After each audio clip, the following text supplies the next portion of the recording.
Okay, well, I'm going to say hi to whoever's here. You'll forgive our fumblings around. We're just testing this out. So, what does that say? 5 a.m. in Australia. Yeah. Okay, well, that's good. Australia, Fiji, and England. That's global audience, our first global audience. So what we're going to do is we're going to ask you to post some questions for us to discuss, and then for Ananda to answer. So if you would like to ask a question, I'm going to let Ken and Kieran monitor the chat rooms and pick which question they want us to discuss. We just going to pick one of them, is that because potentially it could be many. Oh, okay, yeah. Well, there's only 2 people there, I think. Yeah, I want to know. I think we can cope with it. But you can pick any one. I mean, if you know. Okay. If there's. Oh my goodness, Shaylin, that is a blessing to us, choosing us over an NFL football playoff. Wow. That's priorities.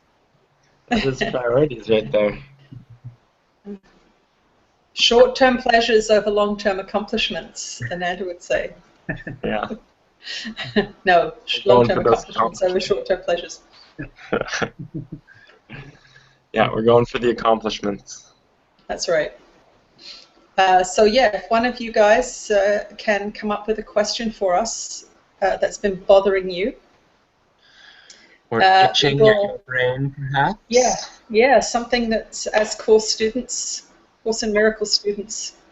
Well, if anything, we can always pick one from the questions page on your website. Oh, absolutely, we can. We've got questions, yeah. If everyone is very shy here. Yeah, or if no one has any specific ones. Well, sometimes it's hard when you get asked to write a question and then your mind goes blank, you know. Yeah, I know. Yeah, that has certainly happened to us at channelings before. Ananda will be like, and now time for a question and answer period, and it's just silence. Really? Yeah. And everyone's like, But no. It is kind of like that. When you first have the chance to ask anything, it's like, well, that's probably a stupid question. Yeah. Yeah. Well, there are no stupid questions. Exactly. Only stupid answers. Yeah, that's true. There can be stupid answers. Elias, I think you can probably just put the question in the chat room as long as you're fine for everyone to see it. But we'll be answering it, so. Yeah. Elias. In the chat room should be fine. Yeah. Yeah, that's what it's for, because you can't have everyone talking at the same time. Yeah. I'm very impressed with you guys, by the way, getting up so early to do this. I really appreciate the yes, it's a lot of participation. Yes, make these runs smoother in the future. Yeah, I think we should have it a little bit later in terms of UK time too, so that it's not too early for you guys. Yeah, it's good to know. I mean, because if you go to 8 or 9 o'clock in the morning in England, then that helps with the other side of the world people. Yeah, like 8, 9, or even 10 in the evening. That should be fine. Yeah. All right. Well, it seems like we have our first question. Yeah. Yes. Hey, What is the first question? Hey Tina, can Ananda or Jesus give a teaching on judgment? On judgment. That's a small subject. Okay. Okay, that's cool. Yeah, let's go. Okay, let's go. I'm going to bring an end. I will mute myself then, and maybe you do the same. Yeah, I'll mute myself as well to give Tina the floor. Okay. I think they wrote a book on this, actually. But okay, I will bring Ananda through. You guys know how it looks. I take one breath, and then they come through. So. We're with you again, dear ones. We are very, very pleased to be participating in this global event. Yes, it is a global event, and there are going to be great gatherings around this teaching. And we want you to know that those founding members are privileged. You are privileged in a sense because you are really in on the ground floor of something that is over the next little while going to become quite massive, we will say. So judgment, the principles of these teachings are founded on non-judgment. So we want you to know that to judge is to unplug from love. Love is your nature. Love is the frequency of the place from which you come. You are made of love, from love, for love, and you are out of accord with that as soon as you begin to make judgments. As you venture into this teaching more and more, you will come to see that you judge a lot. You will come to see that there are thousands of judgments that you make against things every day. And these are the things that cause you suffering, these judgments. Why? Because in judging something, you are not accepting it. In judging something, you are saying it is better than or less than something else. And in God's world, everything is acceptable. In this world, everything must be acceptable because it is all arising from within you. There is nobody else here except your own mind creating. This is the most difficult thing for students that are used to dualistic teachings to accept. They have accepted that the world is a separate place from them, that they are one individual within that world, and that bad things can happen to you and out there.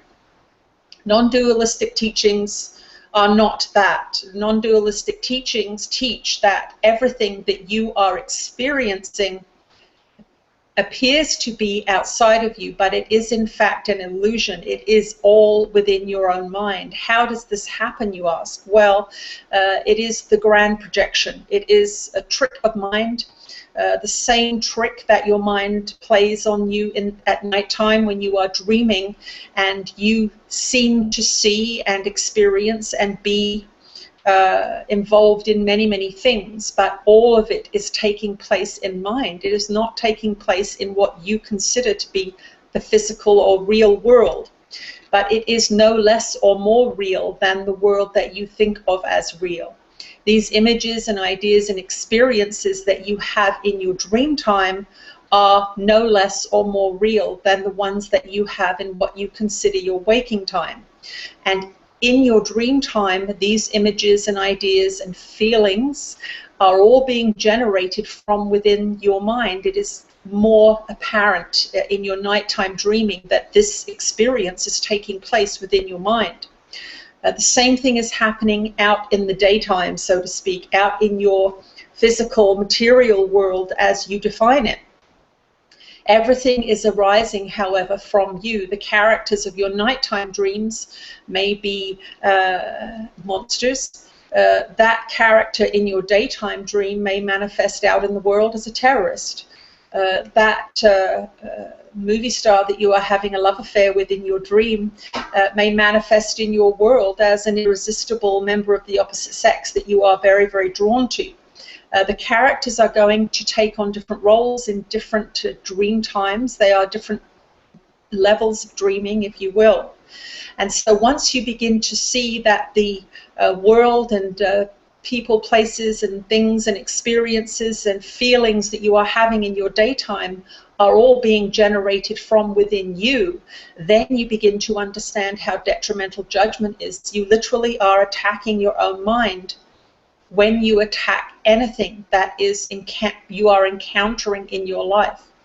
Now it becomes more confusing for beings when you begin to watch television and these kinds of things. You are choosing in that moment to add a whole nother realm of unreality into what is already a somewhat unreal situation, a somewhat dreamlike situation.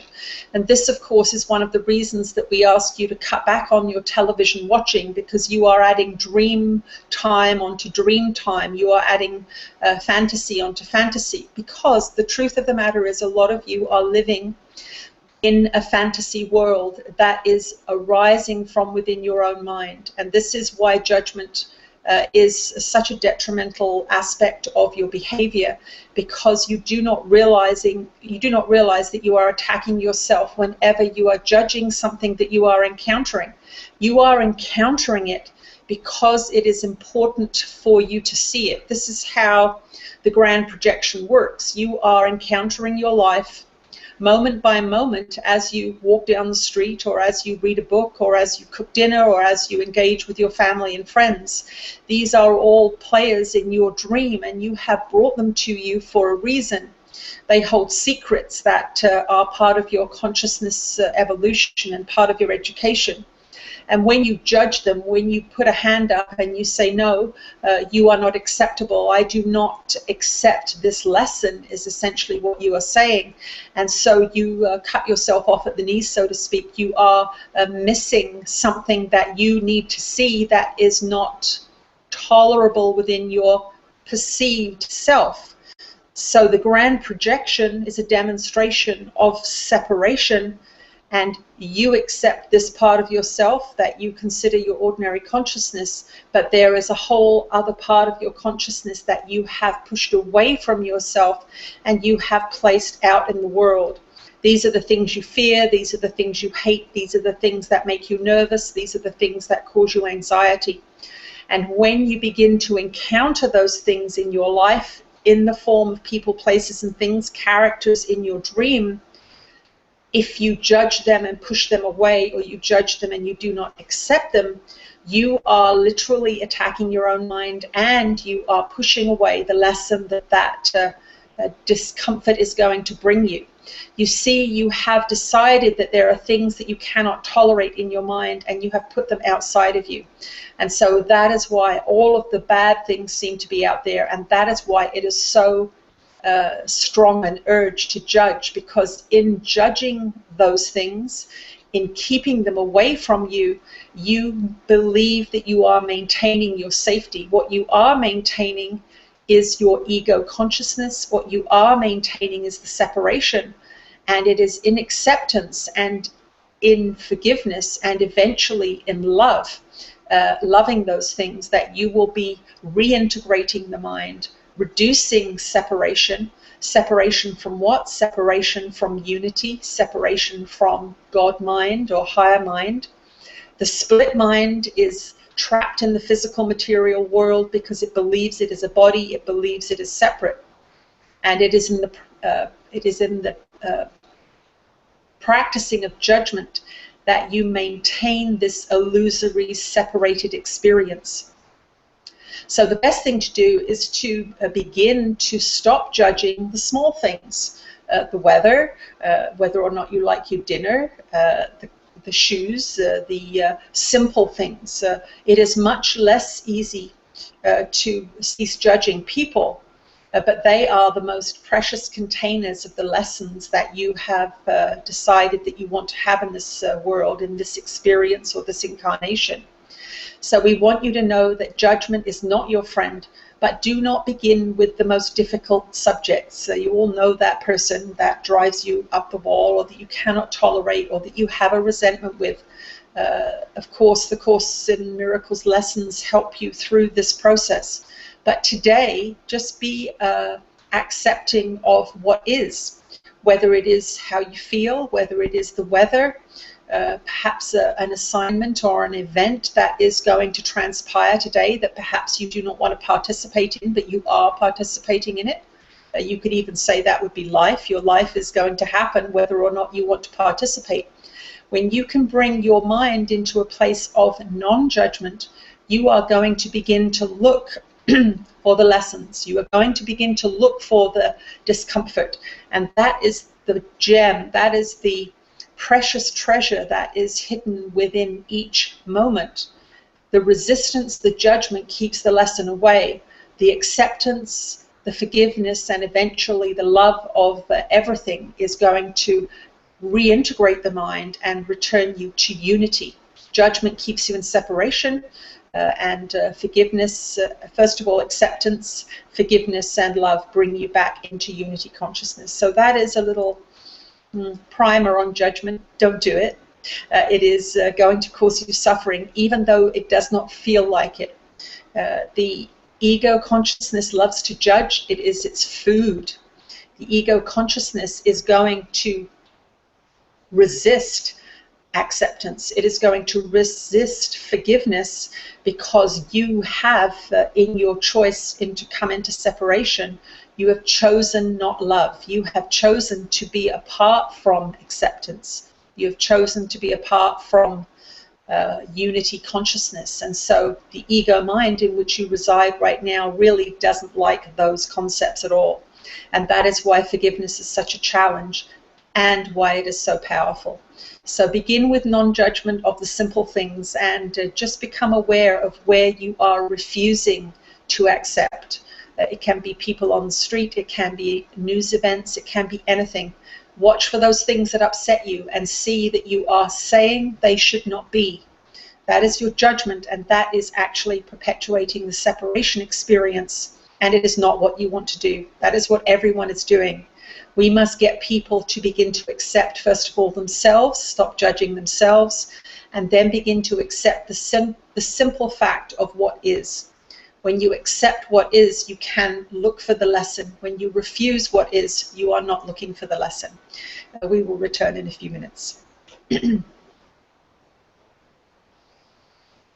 Okay. That was amazing. There we are. That was great. Whose question was that? That was Stelios. Ah, okay. How long was that? Question. Maybe 10 minutes, maybe? Yeah, maybe something like that. Maybe a little less. Just pretty quick. Yeah, we have two more questions actually. Okay.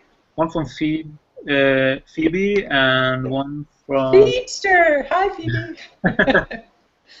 Yeah, and I guess she's from Bethlehem, Pennsylvania. So hi, Phoebe. Nice. Thanks for coming. Yeah, and also one from Clarana, I think, if I'm pronouncing it correctly. Clarana. Okay. Klarna. Yeah. If that's wrong, please don't arrest me. Okay, so what's the next question? We'll just let's just do the first one. okay. About magic, white and black, and the differences to miracles. Ah, okay. Yep. White and black magic and the difference to miracles. Oh, I'm not even going to try and tackle that one. I'll let Ananda tackle that one. Okay. We're with you again, dear ones. Magic is the belief in the physical world as possessing a quality of power. The truth of the matter is you are all magicians. You are using different devices throughout your experience to bring you certain things. So a magical device would be, for example, a medicine that you are taking in your society. You are conditioned, for example, to believe that sickness arises spontaneously. It has nothing to do with you per se. And if you take this magical pill, then the symptoms are going to go. What you are actually doing is you are placing your ability to heal yourself in a magical device. Some would say that would be a black magical device because it is not empowering. It is disempowering your ability to create from your own mind. But because you have come down into separation, because you have come down out of oneness and knowledge into this perceptual realm of separation, there are many things that you fear, and one of them is your own mind. And this is a pivotal subject, in actual fact, in your evolution, because you have separated your mind into the acceptable part and the unacceptable part. The acceptable part is what you consider your normal consciousness. The projection has put everything out there that is too difficult for you to live with, let us say. So that is one of the reasons that you are not comfortable going into the mind. This is one of the reasons that you have been trained to seek outside of yourself, because to go into the mind means that you come to understand the grand projection. when you go into the mind, you have to begin to look at your fears. You have to begin to look at what is really going on. And when you do that, it becomes quite terrifying for the unguided ego mind. And this, of course, is why Jesus asks you to study the lessons of A Course in Miracles. You are taking him as your guide, Christ consciousness into your mind with you as your guide. But part of the consequences of the grand projection is that you have put your power outside of you. And you are, at times, believing in objects as having power. Most of you are in this state, in fact. You believe that power lies outside of you. You believe that the health of your body lies in the foods you eat. And we do participate in your magical beliefs at times, because we must participate in your magical beliefs at times. But the truth of the matter is that everything is mind. Your power is contained within you, in your mind, and it is through the practice of forgiveness and acceptance that you reintegrate the mind and gain access to the magical powers that you have placed outside of you in people, places, and things. So magical powers have been attributed to clothes, for example. If you wear certain clothes, you take on a particular persona, and that persona will give you access to certain people, places, and things. There are many, many magical objects that you use to bring yourself what you want. Another object or aspect that you use to bring magical skills to you is higher education, putting a doctor or a MA after your name.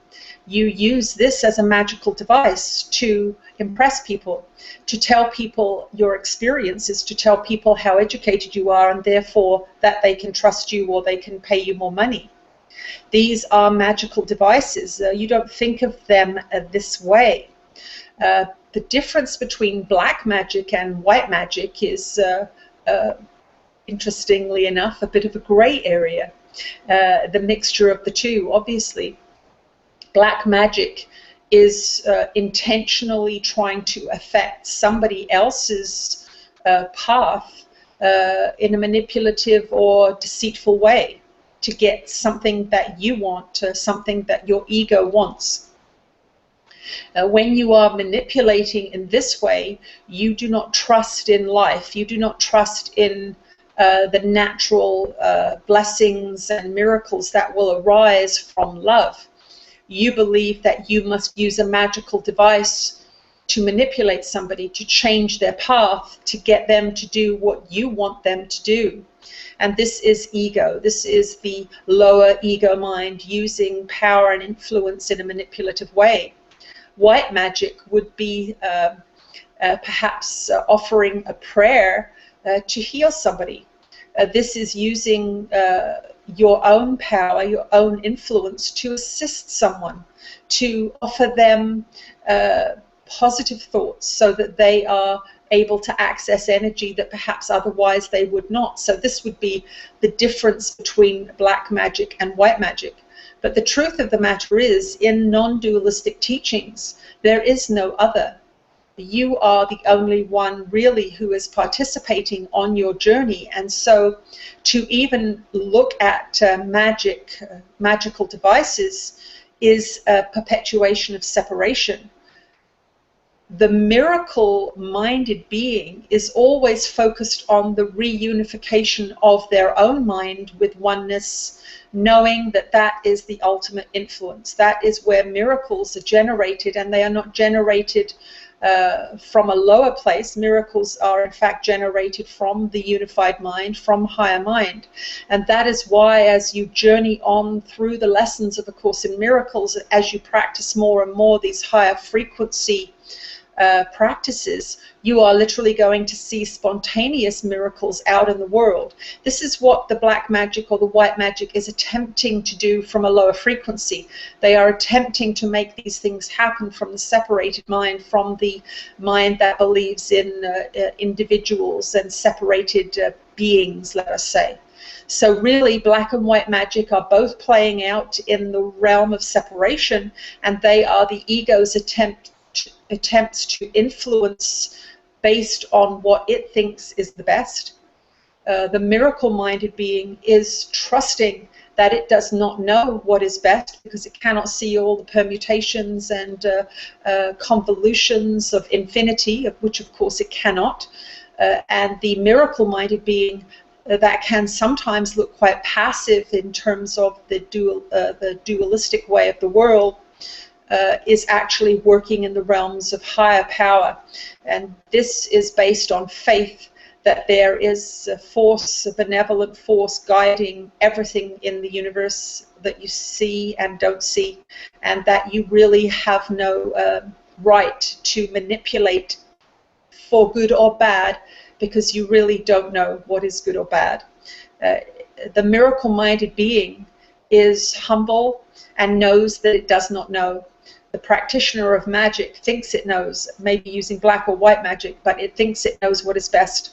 And that is a place, that is a frequency that is being generated from the ego mind, because it is limited in its ability to see, it's limited in its ability to understand, and it may try and influence someone to do something that in actual fact is going to turn out the opposite of what it thinks is going to happen. So keep the magic to a minimum, and try to be aware of when you are placing qualities in the physical world, rather than knowing that you are the creator of everything. Believing that there is a magical quality in something is taking it away from you and putting it out there, which means that you are increasing separation rather than unity. Always the practice of forgiveness and acceptance, which seems less powerful, is where you are truly going to tap into miracles. So we would say that is a good answer to that question, and we will return shortly. Wonderful. I'd say that was a good answer to that question. I think that's a really good answer. The idea that any kind of magic is increasing separation, yeah. Yeah, because I mean, as far as the Course defines it, like, magic is like the uncreative use of mind, or the indirect use of mind to get what you want. So like they said to medicine or something, you're putting the power of your mind to heal itself into something else, and then giving that thing the power to heal you. Yeah, so you're taking the scenic route. Black or white magic is like, there might be certain types of magic that, in that definition, that are more in alignment with getting yourself into your own personal power, but really all of it is still the uncreative use of mind. I was, during the channeling there, I was texting back and forth with Alex, and he was having a little bit of a problem getting in, but it seems like he's in now. I feel like I just saw him come in. Who was that? That's my other son, Alex. Alex, if you are in, can you write something in the chat to let us know? And Jim and Laurel were having the same problem as well. What problems was that? They were getting redirected to a different chat room that wasn't this one. He said he was using the new link, but it wasn't bringing him to this one. So I sent him an email. Okay, yeah, there he is. I sent him an email with the new link that you sent me. Yeah, I think I think maybe people are going to that first link. I think so. Yeah, that was the confusion probably. Is there any way we could send Jim and Laurel it again to let them know how to get here? Yep.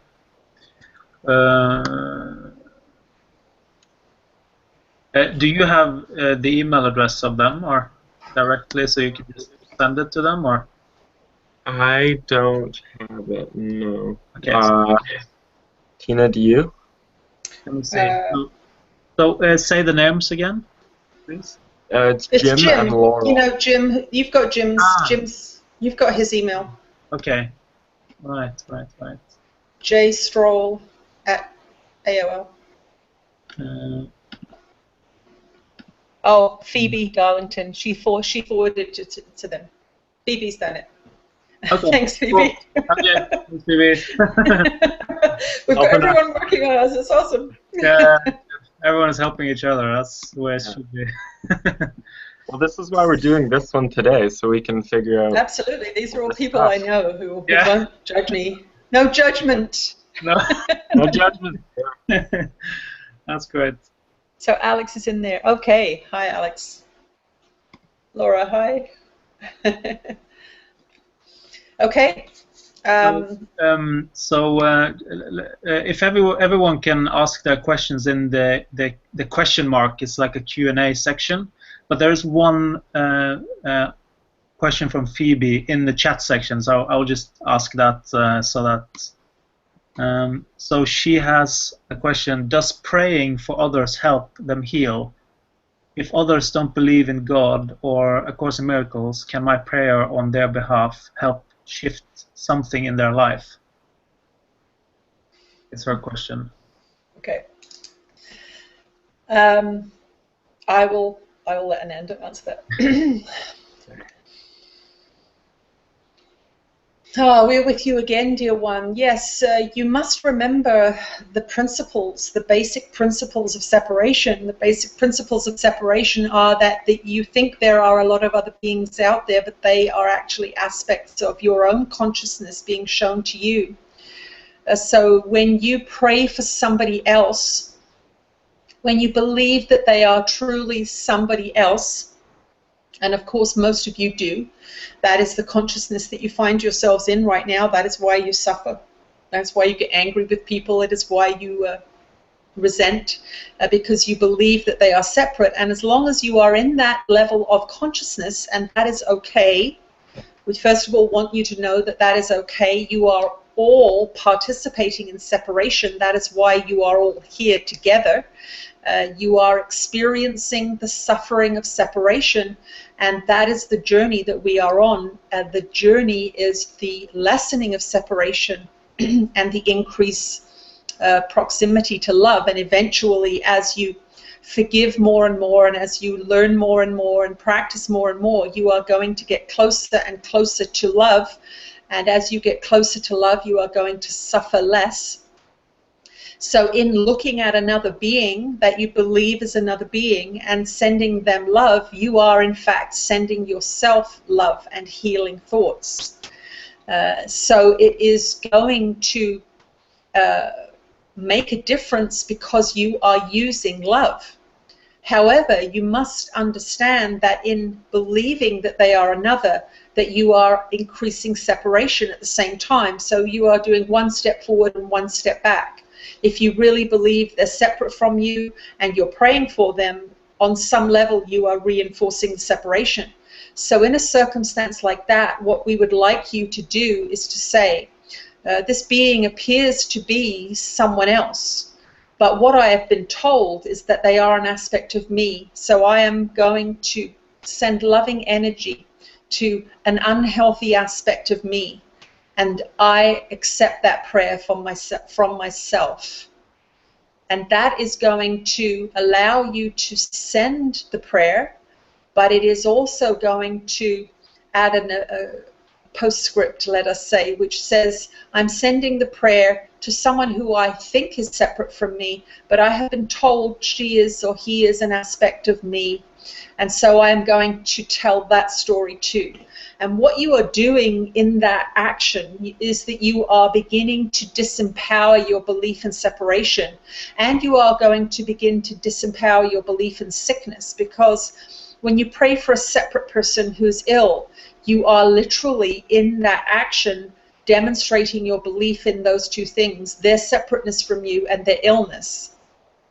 So what we want you to do is to understand that in saying that you understand that they are not separate and that their sickness is not real either, the separation isn't real and the sickness isn't real, then you begin to shift your mind's belief system a little bit. You are beginning to teach yourself something new, which is that you are not separate from that being, because they are an aspect of your dream, and that their sickness isn't real. Their sickness is just an apparent separation from health, and health is the truth of that being. Health is the truth of unity consciousness.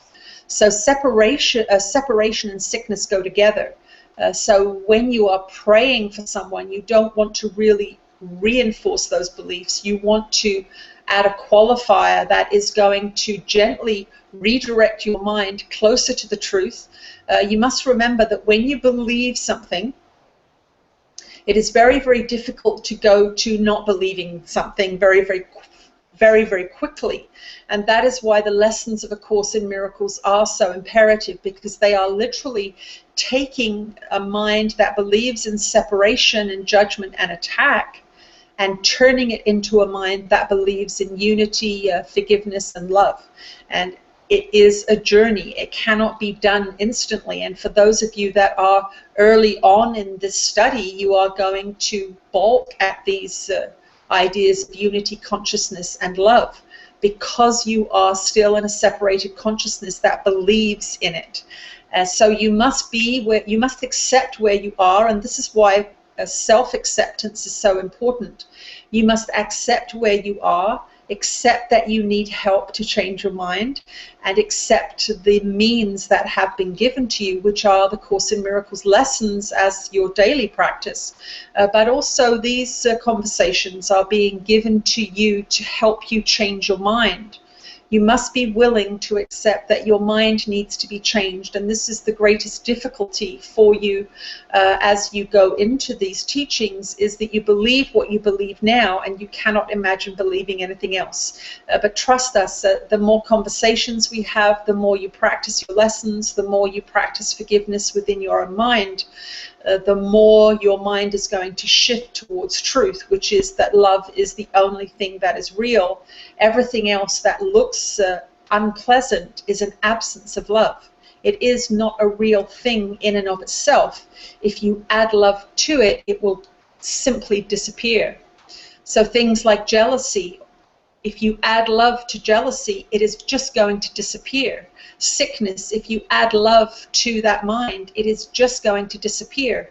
But these are not beliefs that you believe in yet. They must be taught to you and retaught to you and taught to you once again, so that they become the handbook that you go to.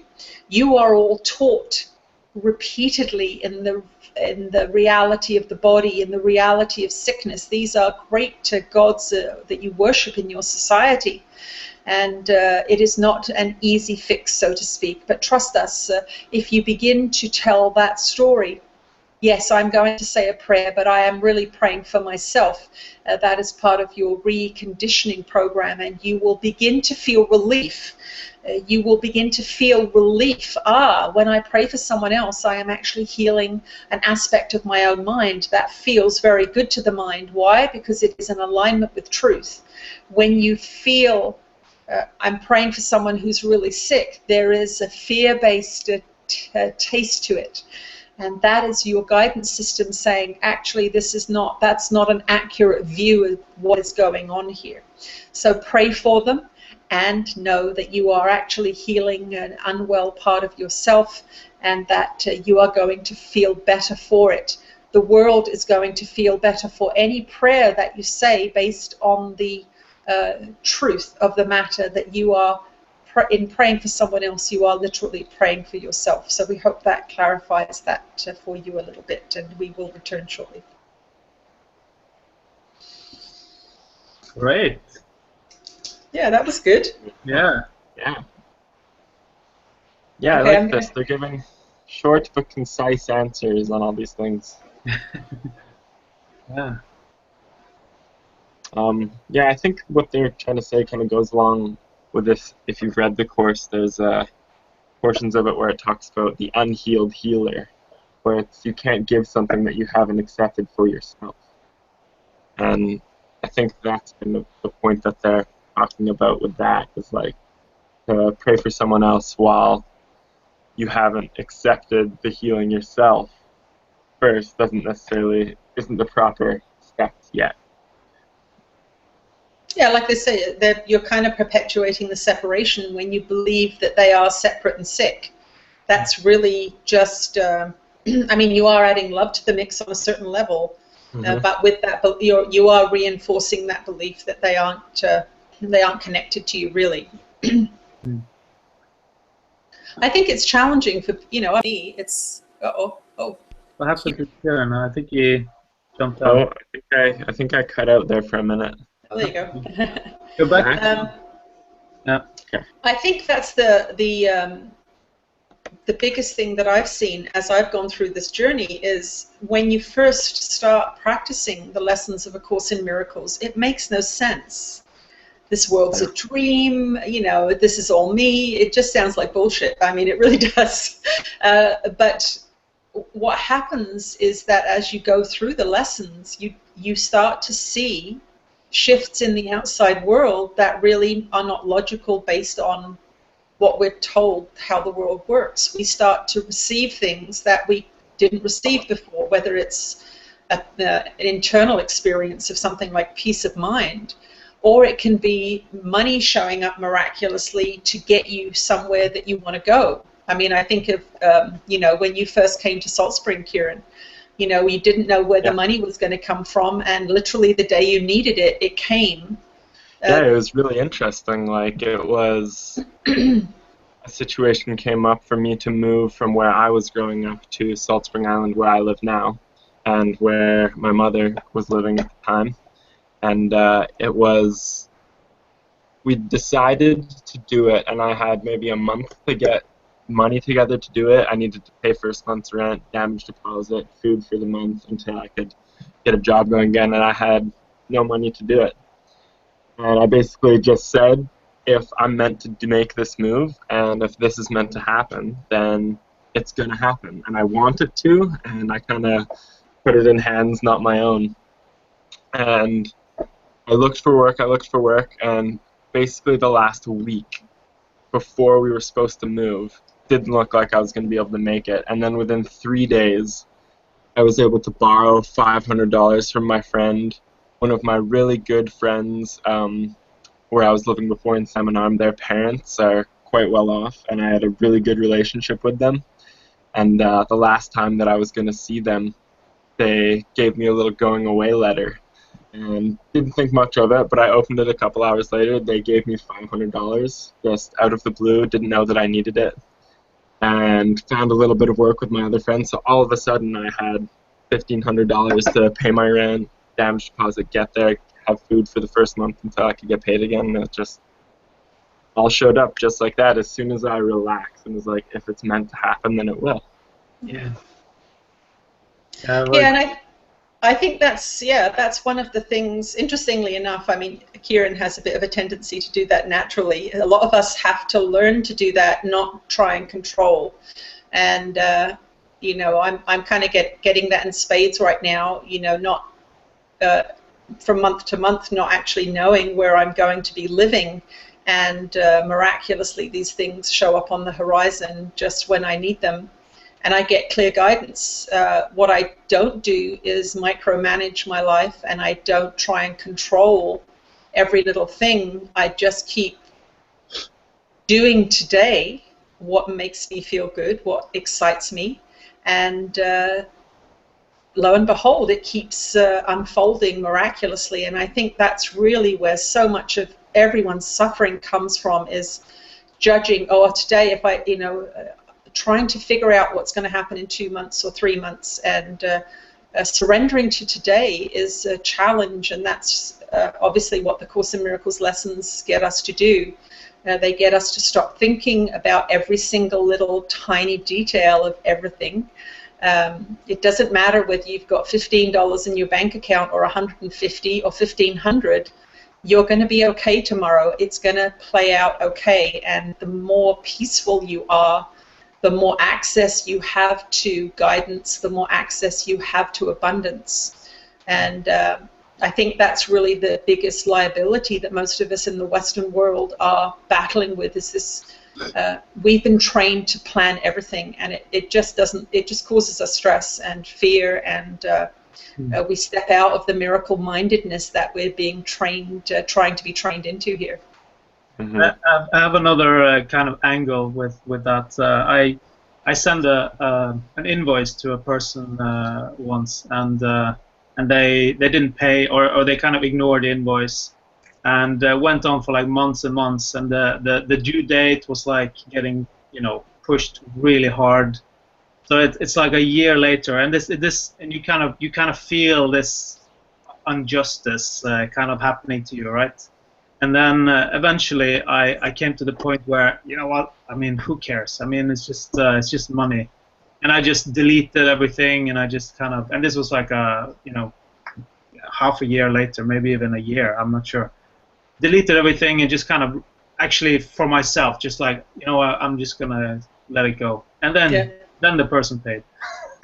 Yeah. Well, it's true. So and I mean, I think you change your frequency in that moment of surrender, that you did what they say, accept what is. Yeah. Mm-hmm. And we stop then being in judgment of that person. That's what happened with that, is you decided to let it go, which is a form of forgiveness. Your frequency bounces up higher, and then you can access abundance. So but it does take practice sometimes to do it. Yeah, it's funny. It is all in that letting go. Like, another funny little example, I have a couple good friends who've just gone off traveling, and there was a few months before they were going that they were scrambling to get their stuff together. And one of the things that happened is they lost their passports, and they were looking for them. They knew where they put them, checked it over, could not find them, and then it was getting down to a couple of weeks before they had to go, and I saw them relax about it, and they're like, okay, if we're not going to go because of this, then we're not going to go. And then the day after, they checked the same spot that they checked over 4 times, and they're in there. So the question is, relaxing. were they in there? That's Yeah. Were they there and they just didn't see them? I guess we never know. Okay, who else? So I see some people. Couple of good questions. Okay. Oh, CIA mind control. Okay, this is a question. CIA mind control, and we've also got a couple other ones, but that's a pretty interesting one. Yeah, let's do that one. Okay, so just to clarify for anyone who doesn't know what that is, the lady who channels the Pleiadians said that the Course in Miracles was a CIA mind control. The question I guess I have is, if it is a CIA mind control, are they going to tell us that it is? Probably not, but I actually watched this video clip. Somebody gave me the link. I watched it, and it really disturbed me for a little while. And then I kind of sat with what my experience has been. And I've been they're writing a book on love through me, and I was looking at the beautiful material about acceptance and forgiveness and kindness, and of course the Course is a beautiful book about these things. And what I decided was that, one, for me personally, because I'm just an ordinary person, is that for me to hear someone say something negative about something that I've had a profound experience with is kind of irrelevant to me. For the thousands of hours that I've been engaged with the Course, and the thousands of hours that I've been engaged with Ananda and Jesus, that one statement for me doesn't mean anything. I have 10,000 hours of experience that tells me this teaching is in alignment with love, and I think that's really the ultimate test for all of us, is how does it make you feel, and how does that statement make you feel? But I think we should bring Jesus in for this one, seeing as he is the author of the Course. So for those of you who don't, you guys know, with Jesus I take 2 or 3 breaths and then he'll come in. Yeah. And we will ask him his opinion of this.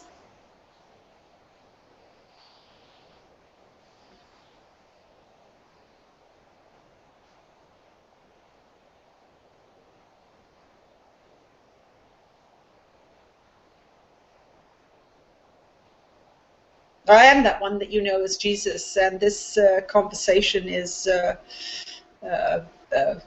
we will say, fun for us, fun for you.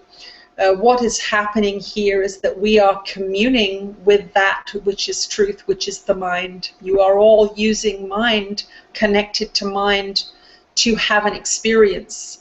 It looks like bodies are involved, but really they are only involved as communication devices, just as your computers are communication devices. That is what is happening here.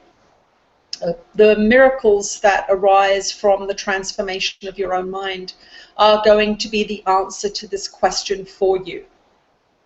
The accusations that come from many, many places are based on the belief structures of the minds that are speaking the words.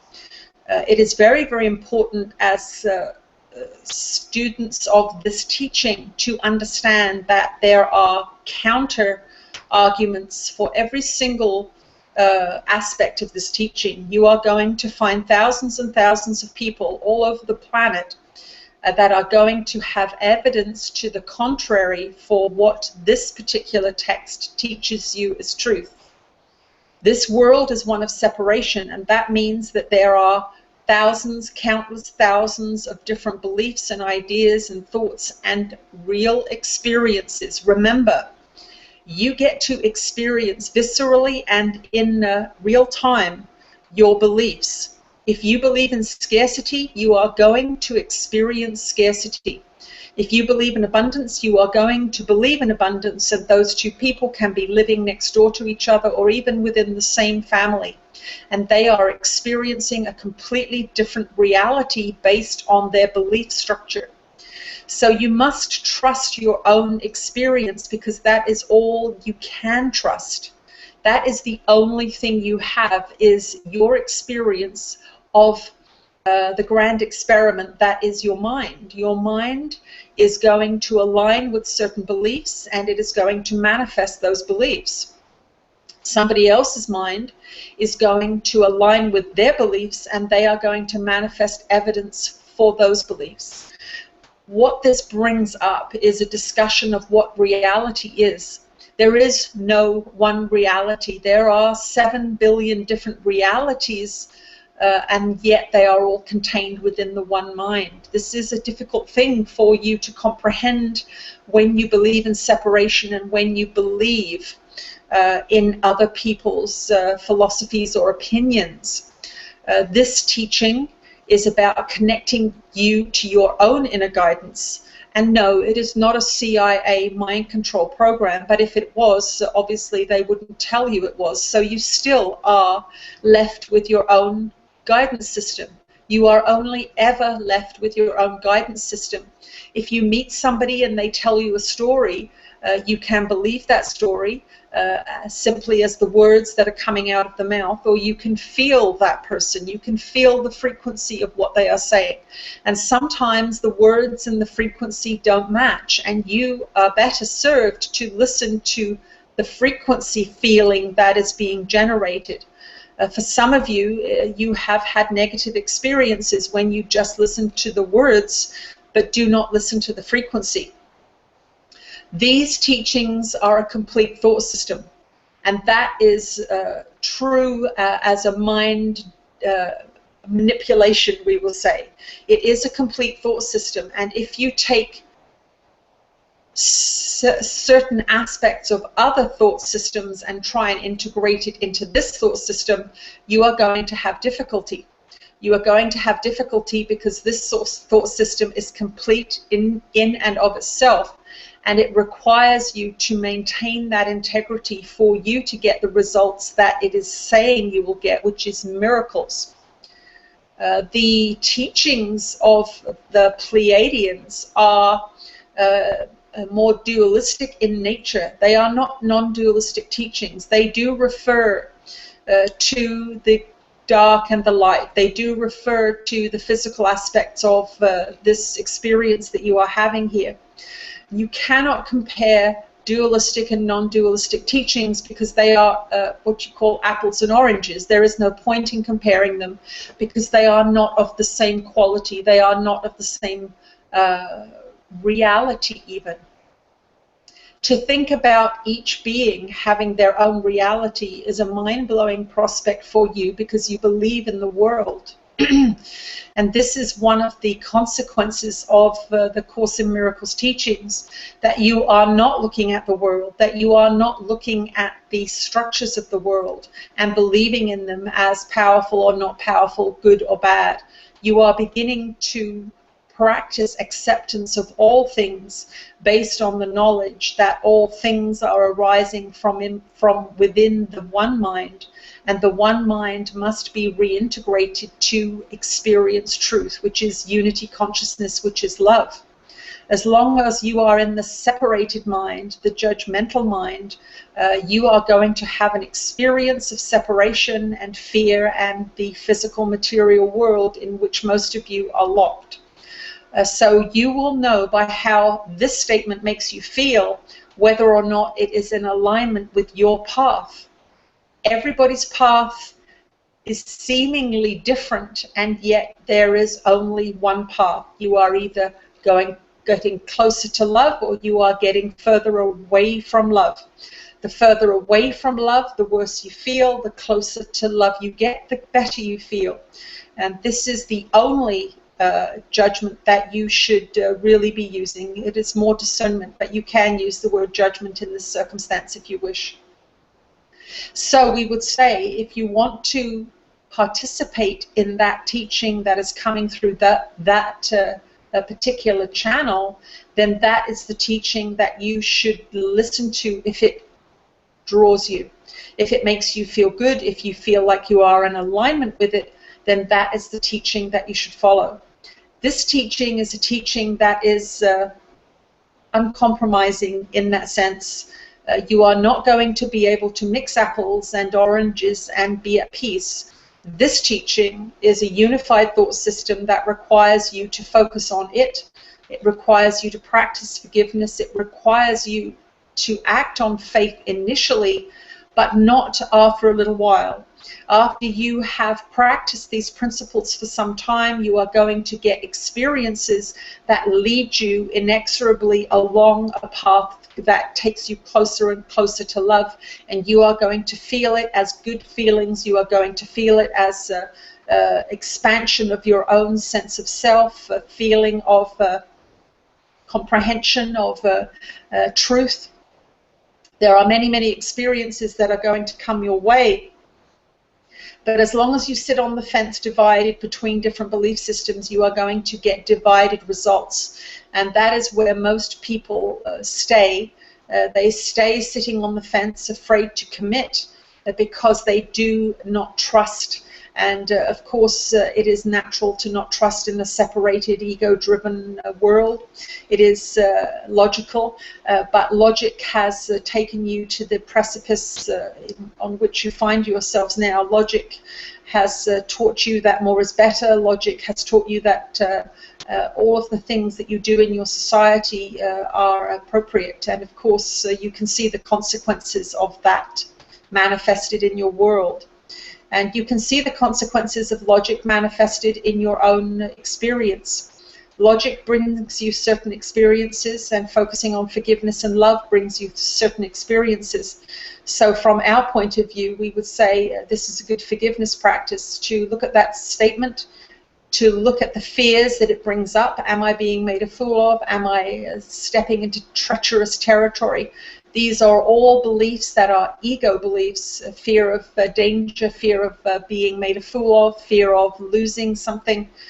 So you are going to get to be able to use this statement as a forgiveness practice and as an opportunity to investigate the fears in your own mind. If this statement has come into your mind and it is causing you upset, it is worth looking at. It is worth looking at the beliefs about religion and teaching and spirituality that it brings up in your mind. It has come to your attention for a reason. You have brought it to you for a reason. It is a reflection of you. So pay attention to it. Look at how it makes you feel. Investigate the concepts that come up in your mind, and come to understand yourself a little bit more clearly because of these experiences. That is all you are here to do. You are here to come to understand yourself more profoundly, to come to understand love and fear more profoundly, and to get to a place where you know by how you feel which one you wish to align with. We will return shortly. Fantastic. Mm. I have to say that I've before I met you, Tina, I also had I also was following the Pleiadians, and Yes. and that was for me at that time, it was really uplifting. I mean, from the place that I were, it was kind of giving me into a different vibration.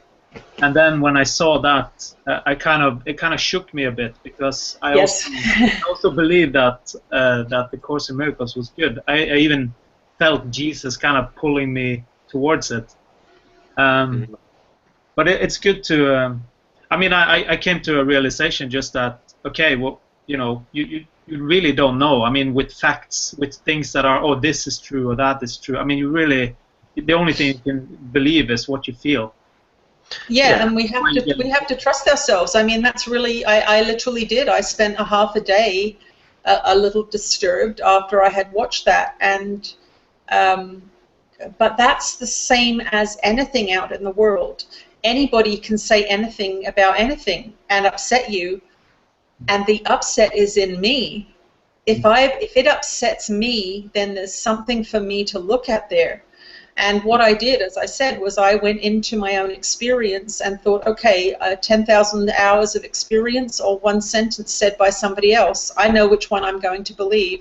And I think that's really the point that I would kind of suggest. And for me as well, it's like, even if it was a CIA mind control plot, it doesn't seem like they're plotting to do anything bad if they're giving us a teaching on love and forgiveness and self-empowerment. I kind of went through that too. I was like, well, okay, let's say worst case scenario, it is a CIA plot of mind control. And I thought, okay, what does that look like then? I was like, okay, they're teaching us to be nice to each other and generous and forgiving. I was like, okay, the CIA must have taken a different fork in the road then, because there's been nothing that I can see is dark or dodgy or unloving in any way. So, you know, I do know that we don't know. All we can do is go by how we feel and trust that if it's increasing peace and my ability to function, then I have to go with it. And I don't believe that, but you know, what I do know is I don't know a lot of things. There was a thing that you told me when I asked you this the first time, Tina, and I was like, yeah, it is full mind control of the mind, and that's actually the way of looking at it. I really like that when you said that. And one of my favorite teachers that I listen to is a guy named Elliot Hulse on YouTube, and one of the things that I remember him saying was like, you're getting brainwashed either way, no matter what you're doing. It's what kind of entertainment are you taking in? Are you watching violent movies and reading books that are bad for your mind? It's like, what kind of music are you listening to? It's all brainwashing, and you just have to decide how you want to brainwash yourself. Yeah. And that's all it really is either way. And as far as I'm concerned, from my experience of doing the course, I've done the lessons, I've read the text several times, the manual for teachers and everything, and it's a brainwashing that helps me a lot in my life and allows me to be a stronger version of myself. So it's not bad brainwashing as far as I'm concerned. Well, it's definitely a mind training program, and all I can say is that my mind really needed to be trained. And the experience I'm having now is a much nicer experience than the experience I was having before I studied the Course in Miracles. And I think that's really all anyone can say. And I actually love the fact that it's no matter what has generated this teaching, is that the idea that if there's an upset arising in your mind, that you need to look at it, and that if that information has come to you, then it's something in us that's brought it to us so that we can look at the beliefs that it triggers and the fears that it triggers. It was a brief upset for me, but it was an upset, and the Course says there are no small upsets. A small upset is a loss of peace. That means you've lost your alignment with truth, and that you've gone into fear, which means that you now believe in the body. And this idea of a complete thought system, as soon as you step out of the thought system of love and forgiveness, you are in the ego's thought system. As soon as you step out of it, and that's why you kind of get that domino effect of when you have one negative thought or belief, suddenly everything starts to kind of tumble in because you've stepped into a different thought system and you get to tune into that frequency. So that statement tuned into the frequency of fear and manipulation and being made a fool of, perhaps, and that is all ego. So that was kind of what I did. I got myself back to peace, and I was like, you know what, I've read a lot of the Pleiadian stuff. I was very much like you, Ken. I've read that and thought it was really wonderful. And that was why it was kind of confusing to hear that. But I think it's just a good opportunity to see what upsets us, why it upsets us, and to forgive. It's an opportunity to forgive, like everything else is. Yeah. Yeah, like they said. Oh, you go ahead, Ken. Go ahead. Okay. Like they said, it's like there's 7 billion different realities going on right now, and there's lots of truths as well. So you can't say if like one source of information is more true than another, but you really do just have to go with how you're feeling. And I mean, like it's like you were saying with the tuning into the vibration of a thought. I know when I have a negative thought or something like that, it's almost like I forget all the good stuff that was in between. It's like when I tune into a negative thought, I'm in that vibration. So into my awareness comes all the other thoughts that are in alignment with that thought, in like vibrationally, you know? Yeah. So it is just choosing what feels best, I think. Well, I think, you know, they're really, in this new book, they're really pushing the idea of the mind as the, you know, you are the decision maker. You are the one that chooses what to look at. I can choose to look at something for a while to see what it brings up in me. So this is a perfect example. So I went to that video and I listened to the statement. And there is some, there is a little bit of confusion in the statement. If you go back and listen to it a couple of times, she does seem to waver in there about what is actually going on with the Course in Miracles. But really, I investigated it for a while. I looked at what it brought up in me, and then I forgave it. And now I've focused my mind onto what the experience that I'm having, which is bringing through a lot of beautiful, loving material and trusting in my own inner guidance. And that's really what all of these experiences are for. When something really upsets you, go inside, look at it, and find out what in you is upset. It's always the ego. It's a fear-based thing. And that's the clarification process. So the thing to remember is that anything that comes up that upsets you is a really great opportunity for self-investigation, for looking at the beliefs that it has triggered, because these beliefs are lurking beneath our consciousness.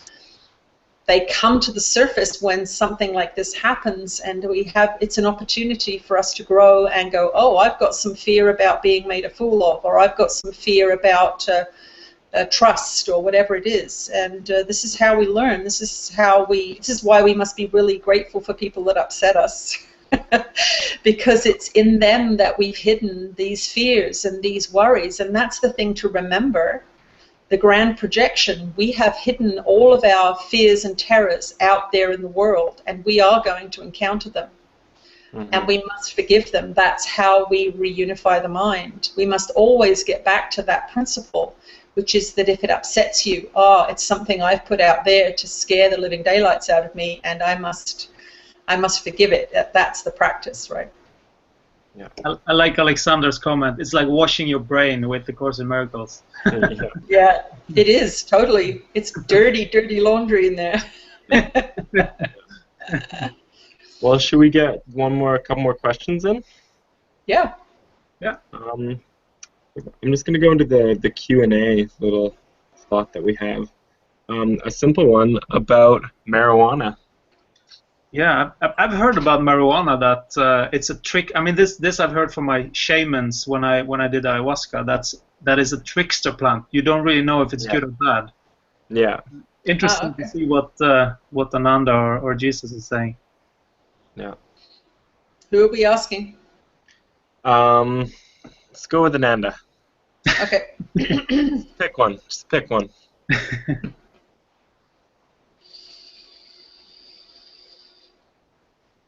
Oh, we're with you again, dear ones. We want you to know that what you are seeking in any kind of substance use is a transformation of consciousness. That is obviously, somebody wants a glass of wine, they prefer to feel a different way than they feel. Somebody is smoking a substance to elicit a psychological response.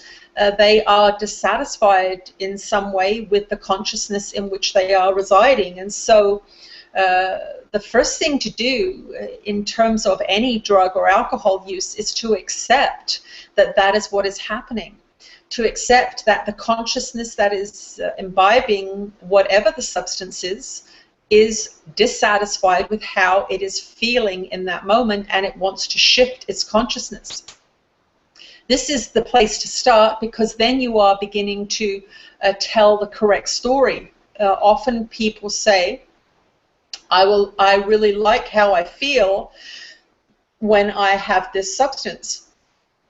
It's no different when you say, I really like how I feel when I tune into my favorite TV show. I really like how I feel when I eat that donut. I really like how I feel when I have that cup of coffee with cream and sugar in it. These are all transformations of consciousness based on wanting to feel different.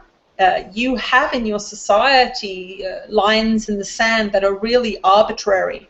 But any of the things that you do to shift your consciousness using substance are a statement, a bold statement that you don't like how you are feeling.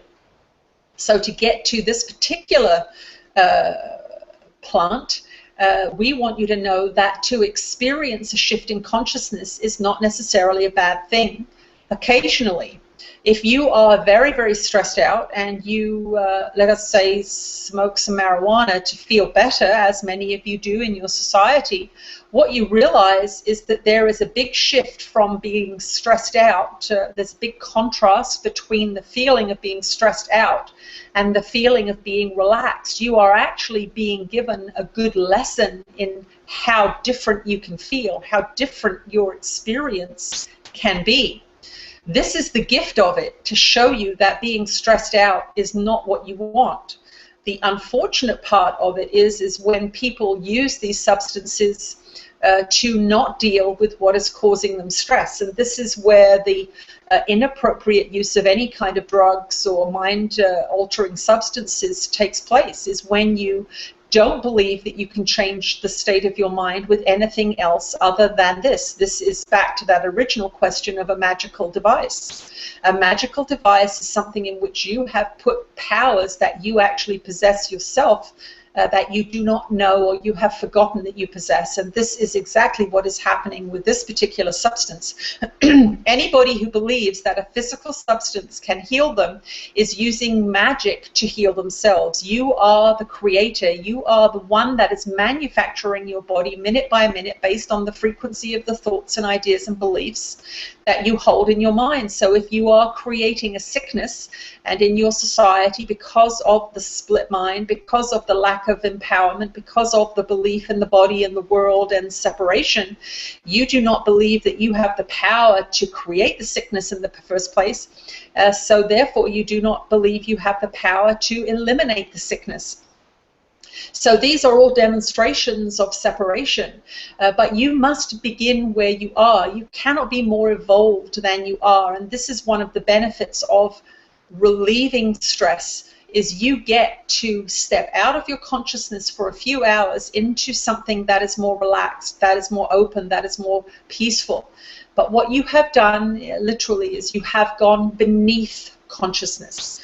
There are many, many beings who believe that taking these drugs is an elevation in frequency, but when we observe somebody who is smoking marijuana, what we see is that the mind becomes quiet because it is medicated, and then you feel a sense of relief because you are no longer tormented by the negative thoughts constantly being active in the mind.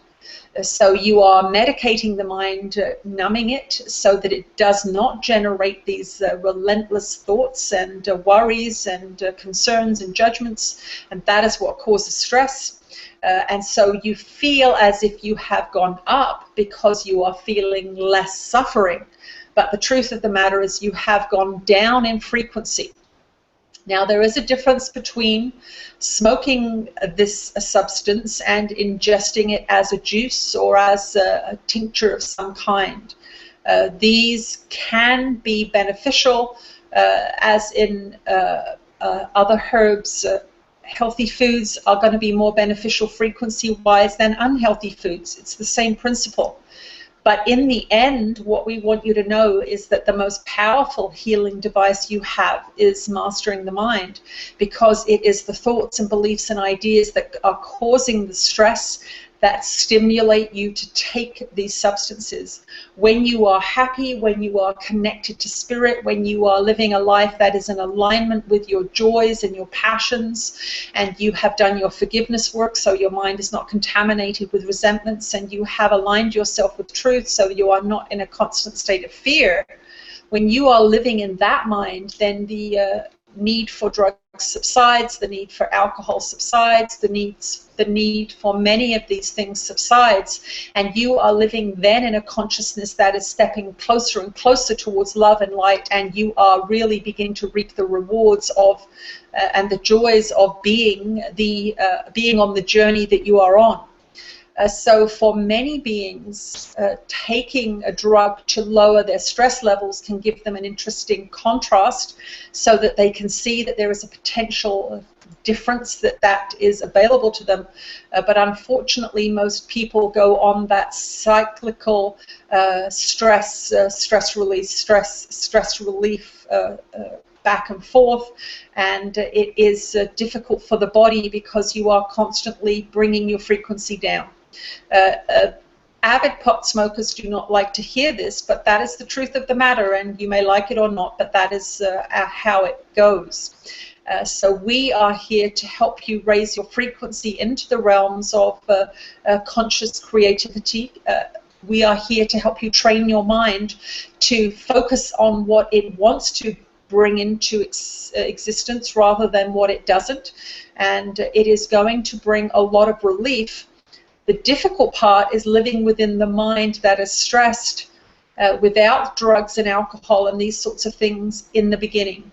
So if any of you have a strong drug and alcohol practice, we would say begin to cut back on that practice as you increase your studies and as you get further and further into the lessons of A Course in Miracles.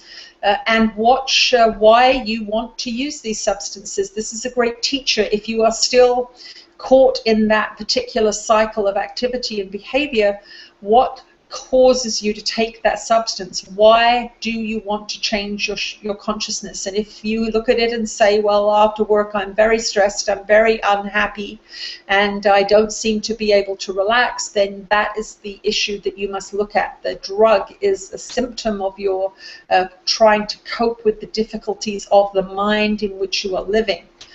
So we hope that that answers your questions. We are very, very happy that we are playing this game of international communications with you. And for those of you that are participating, we want to thank you for being on this ground floor experience and experiment. And we look forward to many more conversations with you. And we will speak to you again soon. Wow. Just kind of brings it up a whole other level. Love it. Yeah, I mean, for me, I was an avid pot smoker for a few years, probably 4 years, where I smoking every day. Um, and I really cannot do it now very much at all because it's been since moving. That was when I was in high school, and since moving to Salt Spring, I've had it come back and forth a little bit, where I've had periods of. When we first moved here, I had a period of probably 6 or 7 months where I didn't do it at all. And then it came back for a little bit, went away a little bit, came back a little bit, and now I'm at a point now with that particular plant that I really feel what they're talking about, that now that I've done enough work with the course and stuff, that it feels like a lowering of vibration when I do it. That I'm peaceful enough and happy enough in my mind most of the time. That it doesn't help me with anything. It doesn't do for me now what it used to do. Yeah. And it's really a statement of where your consciousness was. The plant hasn't changed. Yeah, It's exactly. you that's changed. You were in a more negative, low-frequency place, so it felt good because it numbed that out. And now you're in a more positive place, yeah. Yeah, and I actually read a really interesting thing from, it's another channel, Ramtha, through a woman named Jay-Z Knight. And Ramtha did a little talk on it once, and it was interesting. According to him, it was a plant that was designed to help animals when they were dying, and they would be guided to eat it when they were dying. And because it has pain killing qualities, as well as he said it would help guide them towards water as well. But it was interesting. But he said the reason it feels good is because it literally is blocking neurons in your brain, and it's kind of killing your brain. That's why it feels good. That's why it feels good when you don't feel good, because it's blocking those feelings. Yeah. Okay. I remember trying marijuana a few times when I was out in South America. That was the first time, actually, a couple of years ago. And I remember kind of the lesson for me. I'm not really have done it for long or anything. Just the lesson was just kind of teaches you to be in the now for me very much. You don't know what the hell is going on in the future and the past. It's just about figuring out how you're gonna deal with where you are right now. So that was you can turn it into a spiritual kind of lesson. Like, okay, I get it. Okay. Everything. Yeah. But I think that's the thing with everything. Nothing is good and bad in and of itself, and I think that's kind of one of the basic course teachings, is that everything, Spirit can use every single thing in your world to teach you that what you believe in isn't true. And it will, whether it's a computer or a drink or a body or a car or a job, it can use it to instruct you. So we don't have to be anywhere other than where we are.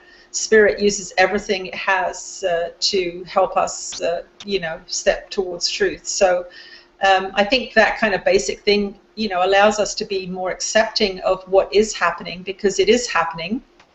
It's happening for a reason. So let's just accept it and look for the gems that are hidden within our experience. Mm-hmm.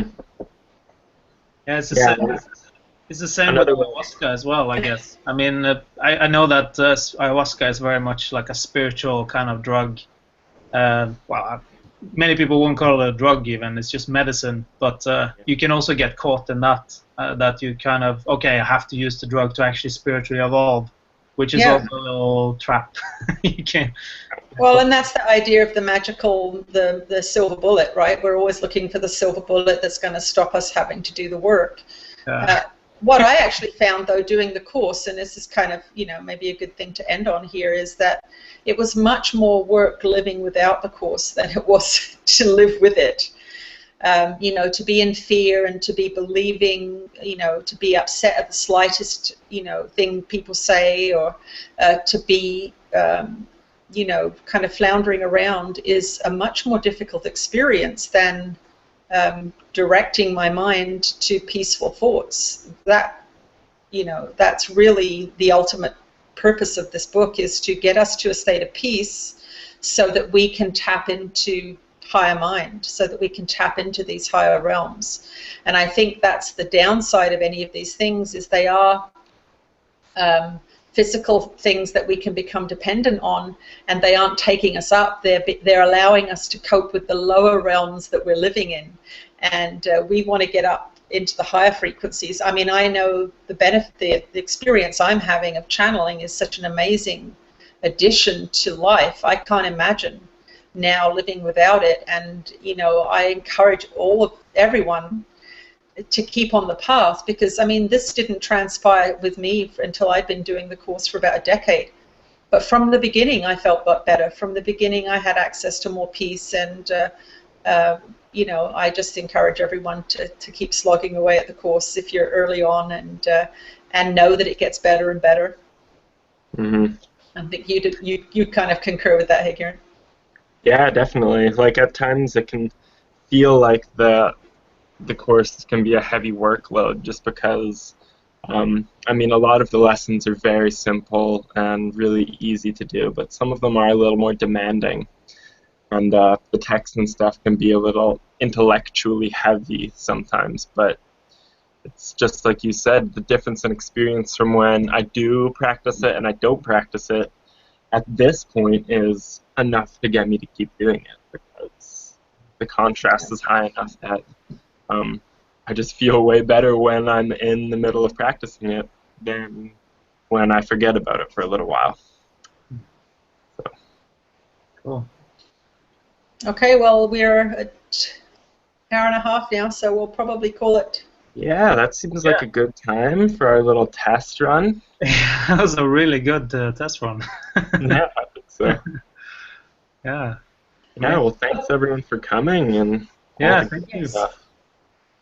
Yeah, I don't know that we got everyone on that wanted to get on, but we did have a bit of an issue with the link, so that won't happen next time, and we'll get that sorted.